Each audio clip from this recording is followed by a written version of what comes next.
उड़ीसा में 3 ट्रेन टकराने के बाद भोजपुरी के स्टार पवन सिंह के साथ साथ खेसारी भी पहुंचे उड़ीसा और दिया है मोटी रकम। पवन सिंह ने दिया है 10 करोड़ और खेसारी ने भी दिखाया है दरियादिली, तो बताएंगे आगे वीडियो में।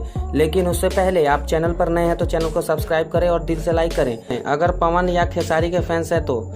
चलिए बिना देरी के वीडियो शुरू करते हैं। दोस्तों आपको जानकारी के लिए बता दें, उड़ीसा ट्रेन हादसा के बाद बड़े बड़े कलाकार हो या नेता सब मृतक के परिवार वालों से मिलकर आ रहे हैं और साथ ही उनके लिए सहयोग राशि भी दे रहे हैं। इसी बीच पावर स्टार पवन सिंह पहुंचे और उन्होंने 10 करोड़ रुपए दान में दिया है। तो वहीं खेसारी लाल भी कहां पीछे रहने वाले थे, वह भी उड़ीसा पहुंचे और उन्होंने भी परिवारजनों की काफी मदद की और बताया ये भी जा रहा है कि उन्होंने भी 10 करोड़ रुपए दान देने का फैसला किया है जो लोग घायल हैं उनके इलाज के लिए। दोस्तों आपको जानकारी के लिए बता दें, पवन और खेसारी के इस काम से पूरी भोजपुरी इंडस्ट्री में काफी प्रशंसा हो रही है। दोस्तों आप भी खेसारी और पवन सिंह के फैंस हैं, कमेंट बॉक्स में पावर स्टार लिखना ना भूलें। मिलते हैं अगली वीडियो में, तब तक के लिए अपना ख्याल रखें और अपने माता पिता का भी। और वीडियो देखने के लिए आपका बहुत बहुत धन्यवाद।